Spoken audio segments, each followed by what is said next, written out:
በጣም ቫይራል ወጥቼ ነበረ which is በረንዳ ልወጣ ነው ብዬ አዎ ብር ቸግሮኝ ምናምን አይደለም የዛኔ በደንብ ኤክስፕሌን ላድርግላችሁ እሺ የዛኔ ራሴን ማወቅ አቃተኝ አይምሮዬ was motivation መልቀቅ አልቻልኩም creativity blocked ሆኖ ነበረ I don't know why ጭንቀት አዶናይ ጠፋ ገባ የማውቀው ኢጎዬ ማለት ነው gone ለምን እግዚአብሔር ፈልጎት ይሆናል አላውቅም ግን the first message I heard is detach እነዚህ ሁሉ ቢል እንዳለ ዲያስፖራ ማለት ነው በቢል ነው የተያዘው yeah you think አሁን እነዚህ ልብሶች አሏቸው እነዚህ አሁን ልብሶች እኮ they're very cheap ኮዛ እንደዚህ ጽድት ብለን ሰዓታችን አድርገን ምናምን ልብስን ታደርጋለህ ነጭ ጫማ ታደርጋለህ ፎቶ ገባ we think እዚህ ላይ ያሉ ሰዎች they think that they're happy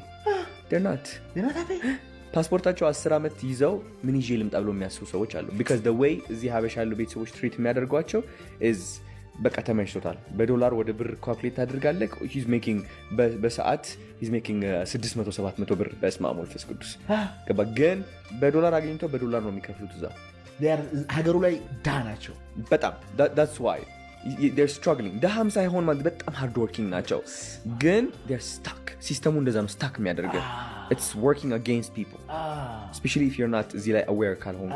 ሲስተሙ ላይ so ምንድነው መሰለህ የዛኔ እኔ ራሴን ረሳሁት ሁሉም ነገር ስራ መስራት አልፈለኩኝም የፊትነስ እየሰራሁኝ ነበር before that I think I was making $10,000 to $15,000 a month US dollars a month That's a lot of money it's a lot yes ከዛም በላይ ስኬል ማድረግ እችል ነበር ግን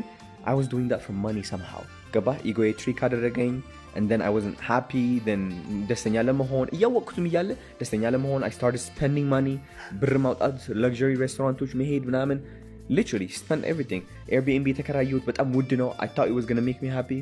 even post አድርጌዋለሁ እሱ ይህ ቤት እዩት እንዴት አባቱ እንደሚያምር ግን ደስታዬ ያመጣልኛል ብዬ ነበር አላመጣልኝም